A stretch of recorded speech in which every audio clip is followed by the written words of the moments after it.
कांद्याच्या संदर्भामध्ये काही ना काहीतरी आवाज त्या ठिकाणी उठवायचं काम केलं पाहिजे.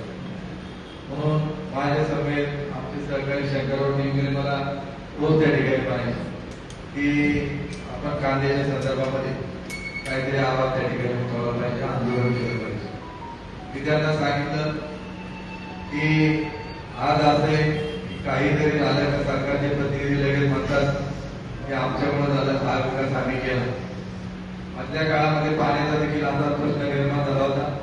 पाणी सोडावं तर लागतंच, परंतु माल झाल्यानंतर त्या पाणी येण्याला काही त्या ठिकाणी अर्थ नसतो आणि मग क्रेडिट घेतलं जातं, मग लिस्टबाजी केली जाते. आणि मधल्या काळात आम्ही त्यांना एक आव्हान केलं, तालुक्याच्या आमदारांना काही शेतकऱ्यांनी केलं आणि त्यांना एक आम्ही अवधी दिला, 20 तारखेपर्यंत कांद्याला जर तुम्ही त्या ठिकाणी बाजार जर वाढवला तर आम्ही शेतकरी मंडळी येऊन तुमचा त्या ठिकाणी तुमच्या ऑफिस सरकार त्या ठिकाणी करू. परंतु 20 तारखेची डेडलाईन फुकली आणि मग आपण निर्णय घेतला की आता सरकार याच्यामध्ये काय करत नाही, आपल्याला आता आंदोलनाशिवाय पर्याय नाही. म्हणजे आंदोलन करून काय प्रश्न सुटतो का? मला तुम्हाला विचारायचंय की तुमच्या आवाजामुळे शेतकऱ्याची वाढवलेली पाणीपट्टी रद्द झाली का नाही झाली? तुमचे विजेची कनेक्शन तोडायला निघले होते. या तालुक्याच्या लोकप्रतिनिधींना वरती या मंगल कार्यालयामध्ये त्यांचा मेळावा झाला, जीवन मंगल कार्यालय. त्यावेळी त्यांनी सांगितलं की शेतकऱ्यांनी 10,000 रुपये बिल भरा, मी तुमची कनेक्शन तोडायला सांगतो. पैसे भरायला लोकांकडे पैसे नाहीत, पैसे भरून जोडायला तर कोणाला काय अक्कल त्या ठिकाणी असायला लागत नाही. वेळा माणूस भरतो. माऊली डोबे असतील, आम्ही सगळ्यांनी ठरवलं की अजिबात कुणी विजेचे पण बिल त्या ठिकाणी भरायची नाही. जसा निर्णय 7.5 ऑक्टोबरपर्यंत माफेल तशाच प्रकारे मोठ्या नद्या असतील, एका नदीवरती ज्यावेळी 10 मोठाले लिफ्ट असतील, 10 ऑक्टोबरच्या पुढचे 10 पैकी 2 मोटारी सवते, बाकी सगळे बारकाली शेतकरी एकत्र येऊन सामूहिक लिफ्ट त्या ठिकाणी केलेले आहेत. त्याच्यामुळे ती सुद्धा भरली जाणार नाही आणि आपण आवाज दिला, बिल भरायला लागली, कोणाला लाईट आता नाही. दिवसा वीज असेल, बिबट्याचा प्रश्न देखील आपण रस्त्यावरती उतरलो, 21 तास आंदोलन केलं, त्याच्यामुळे बिबट्याचा प्रश्न देखील मार्गी लागला.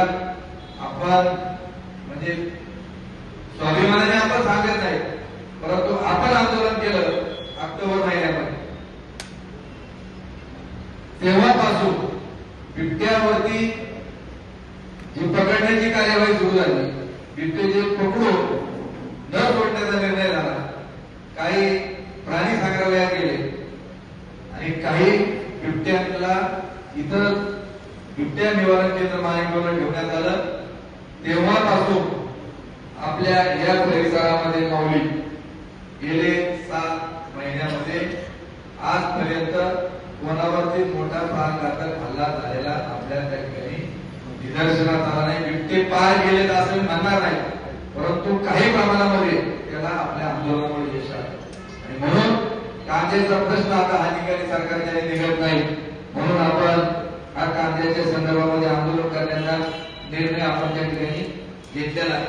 मला आपल्या सर्वांना सांगायचं की कांद्याचा उत्पादन खर्च किती आहे तुम्हाला सगळ्यांना माहिती. किती खर्च येतो एकराला?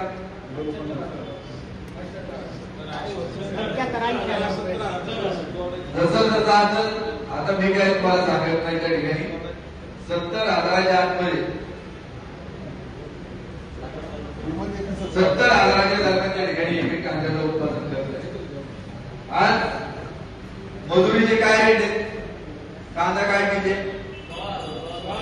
16,000 रुपये. 16,000 रुपये एकरी कांदा काय किती? नाही कसं काय रेट घेतली माझी गाडा?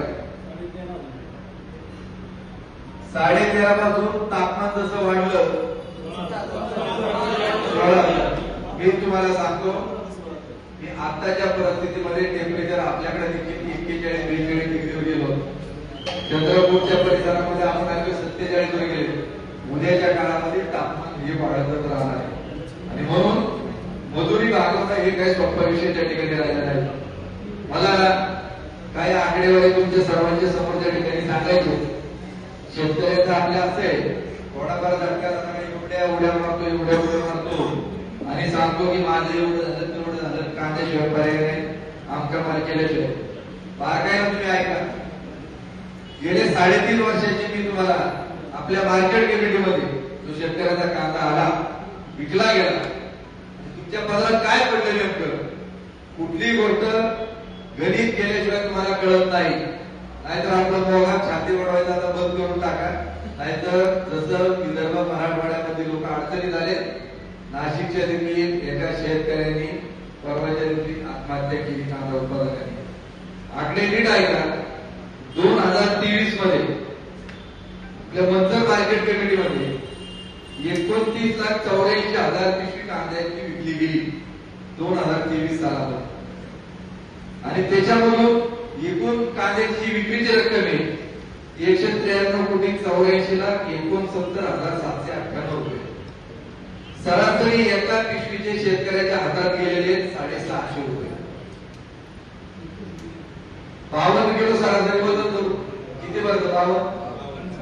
52 किलो सरासरी वजन आल्यानंतर मार्च पासून फेब्रुवारी पर्यंत सरासरी कांद्याचा दर तुमच्या हातात पडला एवढे दिवस राहू 12.5 रुपये किलो. एक वर्षभरात 2024 मध्ये मार्केटमध्ये एकूण पिशवी आली 24,39,000. कांद्याची रक्कम झाली 320,33,18,000 रुपये. एका पिशवीचे सरासरी 1,300 रुपये झाले आणि सरासरी कांद्याला दर मिळाला त्या ठिकाणी 25 रुपये किलो प्रमाणे 24 सालामध्ये. 25 सालामध्ये जो कांदा मार्केटमध्ये आला तो 25,05,836 पिशवी आली. कांद्यापासून गेल्या वर्षीचं 25 मधलं 160,41,89,000 रुपये झाले. एका पिशवीचे शिल्लक राहिले 640 रुपये आणि एका किलोला कांद्याला सरासरी भाव मिळाला 12 रुपये 30 पैसे. आता 26 साल चालू आहे. गेल्या 2 महिन्यामध्ये जी कांद्याची विक्री झाली तर गेल्या 2-3 महिन्यामध्ये 5,29,451 पिशवी आणि त्याची रक्कम आहे 29,21,99,700 रुपये. एका पिशवीला सरासरी मिळाले 552 रुपये. सरासरी दर मिळाला 10.61 पैसे. गेले 3.5 वर्षामध्ये जी एकूण कांद्याचा सरासरी दर मिळालेला आहे 15 रुपये 10 पैसे हा तुमच्या पदरामध्ये त्या ठिकाणी पडलेला आहे. आज तुमची मागणी काय आपल्याला मिळाले पाहिजे? आता मागायला बस वाटतं आपल्याला 25 रुपये मिळावे, 30 रुपये मिळावे, परंतु आपल्याला कमीत कमी 20 रुपयाच्या खाली कांद्याचा बाजार आला नाही पाहिजे हे माझं स्वतःचं मत आहे. म्हणून मी आपल्या सर्वांच्या समोर सांगितली परिस्थिती काय. मला आपल्या सर्वांना याचे धोके सांगायचे की उत्पादन खर्च वाढणार. गेले 12 दिवसामध्ये डिझेलचा दर प्रति लिटर 8 रुपयाप्रमाणे त्या ठिकाणी वाढलेला आहे. याचा परिणाम कांदा वाहतुकीवर काय होईल आपण त्या ठिकाणी काढणं गरजेचं आहे. नंबर 2, मोदी सरकारने सांगितलं होतं की आम्ही सत्तेत आल्यानंतर 2022 पर्यंत उत्पादन खर्चाचे किती पण हमी भाव 1.5 पट. आता हे 26 साल चालले. कांद्याचा काढणी खर्च म्हणजे उत्पादन खर्च किती येतो किलोला?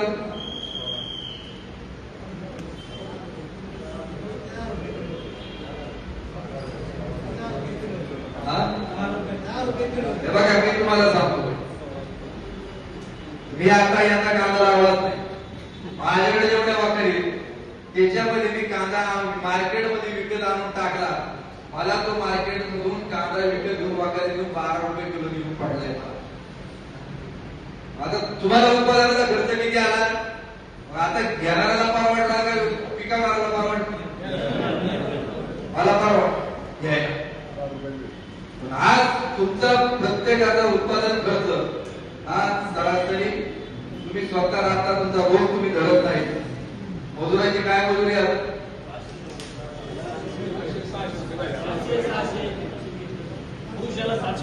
700 रुपये रेट आहे. तुम्ही तुमचं सगळे हिशोब त्या ठिकाणी करा. 12 रुपयाच्या आतमध्ये किलोला उत्पादन खर्च येत नाही आणि घटना 2014 साली झालेली 12 वर्षापूर्वी सांगितलं आज 10 रुपये 61 पैसे तुमच्या हातामध्ये त्या ठिकाणी म्हणजे सगळे आकडेवारी इथं पाहायला भेटत तुम्हाला कधी. म्हणून केंद्र आणि राज्य याच्याबाबत अजिबात सकारात्मक नाही.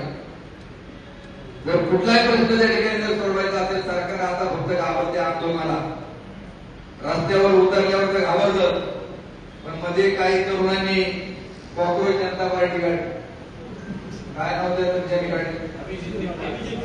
अभिजित तितकी. सरकारपेक्षा त्याच्या माग लोकांनी पाठिंबा दर्शवलेला आहे. कारण बेरोजगार जसे वाढले न्यायाधीशांनी धुरळ म्हणून त्यांचा उल्लेख त्या ठिकाणी केला. आज तुमची आमची देखील किंमत सरकार जर तसं करत असेल तर तुम्हाला आम्हाला देखील आंदोलन करावं लागेल, याच्याशिवाय दखल घेतली जाणार नाही. आपली मागणी आहे की कांद्याची कायमस्वरूपी निर्यात त्या ठिकाणी चालू असणं गरजेचं आहे.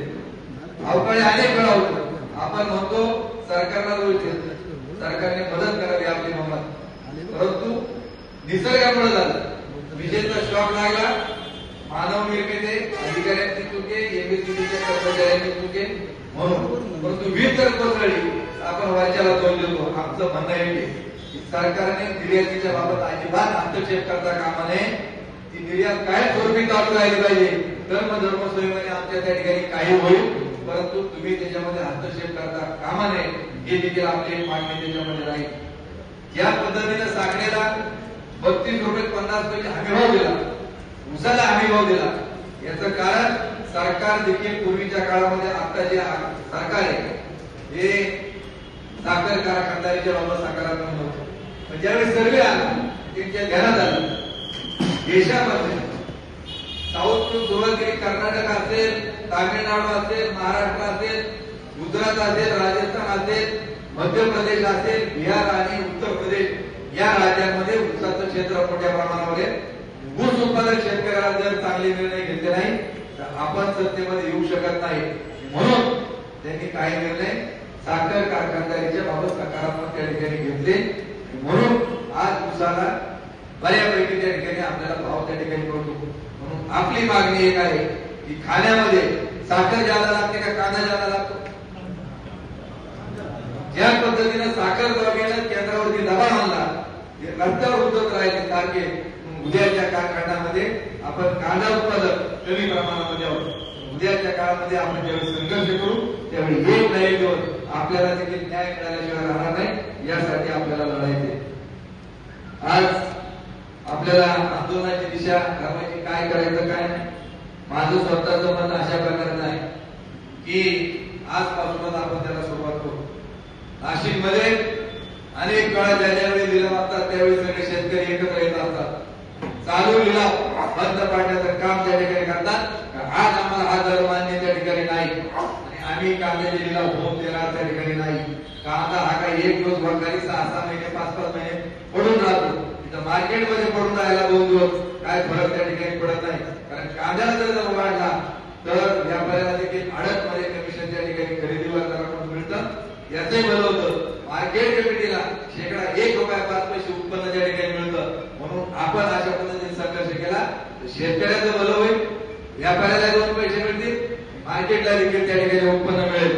म्हणून हे इथली आपली मीटिंग संपल्यानंतर खाली जाऊन ज्यावेळी लिलाव सुरू होतील त्यावेळी आजचे लिलाव होणार नाही, स्थगित करण्याचं काम तुम्ही आम्ही सर्वांनी आपण त्या ठिकाणी करू.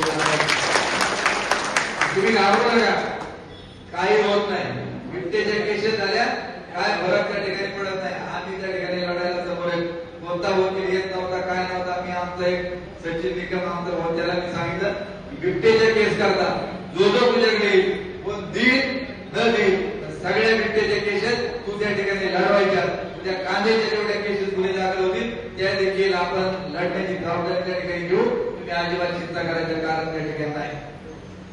आहे काय आणि याच्यामध्ये कुठलेही गुन्हे दाखल होत नाही काय नाही. तुम्ही त्याच्यामध्ये अजिबात घाबरू नका. आणि तर पहिलं भ्या वाटत आपल्यावर केस दाखल होती का काय होते. आम्ही जर ठरवलं काय व्हायचं असेल होईल. त्यानंतर आज नंतरचं मार्केट आपण लिलाव बंद पाडू आणि आपल्याला आजच त्या ठिकाणी ठरवायचंय. एक दिवस जुन्नरचं मार्केट आपल्याला त्या ठिकाणी बंद पाडायचं. त्यानंतर खेळ जे आपल्याला बंद पाडायचे, शिरूरचे देखील लिलाव त्या ठिकाणी बंद पाडायचे, असा हा कार्यक्रम आपला आहे. तो कार्यक्रम झाल्यानंतर तसं रोहित दादा पवारांनी पुढाकार त्या ठिकाणी घेतला आणि आज चांदवडला नाशिकला मोठं आंदोलन त्यांनी उभं केलं आणि म्हणून आंदोलन मोठं होणार आहे. सरकारने रात्री निर्णय एक परिपत्रक त्या ठिकाणी काढलं. 12 रुपये 35 पैशाचा पहिला देवाभाऊनी निर्णय जाहीर केला, पण अनेकांनी उल्लेख केला की 12 रुपये 35 पैशांनी एक तिकीट कांदा खरेदी केला गेला नाही का झालाय नाही. तसं 15 रुपये 80 पैशाचा जो निर्णय तो फक्त नाशिक जिल्ह्यापुरता आदेश त्यांनी तो ठिकाणी काढलाय, परंतु तो खाली नांदेडपर्यंत गेला नाही, त्याची कार्यवाही देखील चालू झाली आहे. म्हणून हे पशु निर्णय त्या ठिकाणी सरकारला जर जाब त्या ठिकाणी आणायची असेल तर आपल्याला एक कार्यक्रम हातामध्ये घ्यावा लागेल की उद्याच्या काळामध्ये हे पहिलं बंद पाडू. जोपर्यंत सत्तेमध्ये आमदार आणि खासदार सरकारपर्यंत आवाज उठवत नाही, निर्णय घ्यायला भाग पाडत नाही, 4 मार्केट बंद पाडून झाल्यानंतर आपण सत्तेमध्ये जे आमदार आहेत, पहिली सुरुवात आपल्या जिल्ह्यामध्ये जुन्नर पासून करू. जुन्नरचे आमदार सत्तेमध्ये एक दिवस त्यांच्या तिथे घरापुढे आपल्याला धरणं आंदोलन त्या ठिकाणी करावं लागेल. नंबर 2, आंबेगावचे आमदार सत्तेमध्ये त्यांच्या घरापुढे आपल्याला त्या ठिकाणी बसावं लागेल आणि तशाच प्रकारे जिल्ह्यामध्ये जेवढे जेवढे आमदार आहेत त्यांच्या घरापुढे आपण बसण्याचं कारण त्या ठिकाणी करू, यांनी आवाज उठवावा. विरोधी जे आमदार आणि खासदार ज्या पार्टीमध्ये ते जर आंदोलनामध्ये सहभागी झाले नाही तर त्यांना देखील आपण सोडणार नाही, याची देखील आपण सर्वांनी त्या ठिकाणी नोंद घेतली पाहिजे. सरकारमध्ये जे सहभागी नाही आणि पुढच्या टप्प्यामध्ये आपण हे झाल्याबरोबर मंत्र्यांच्या गाड्या म्हणजे आता तर आहे, आपल्याला एक कार्यक्रम आपण ही पहिली 4 मार्केट बंद पडू आणि पुणे जिल्ह्यामध्ये एकाही मंत्र्याची गाडी त्या ठिकाणी जाणार नाही, यासाठी आपण रस्त्यावर उतरू आणि मंत्र्यांच्या गाड्या हलवण्याचं काम करू. याशिवाय सरकारला त्याच्यामध्ये जाग येणार नाही. अशा प्रकारे आपल्या आंदोलनाची दिशा आहे. कारण आता तुम्ही सगळे मोकळे, जत्रा लग्न जमले. माझी विनंती ज्या दिवशी आपलं आंदोलन ठरलं कार्यकर्त्यांनी आग्रह करू नका, लय महत्वाचा कांदाचा कार्यक्रम लय पूजा आहे तिकडे आलं पाहिजे की आता आपलं 12 महिने त्या ठिकाणी चालू, पण येता 15 हा कांदा उत्पादकांसाठी आपल्याला त्या ठिकाणी लढायचंय आणि कांद्याचे बाजारभाव हे 200 रुपयाच्या पुढे त्या ठिकाणी निश्चित घालवण्याचं काम आपण आंदोलनाच्या द्वारे करून दाखवू. यासाठी आपण संघर्ष करू. एवढं सांगतो. धन्यवाद.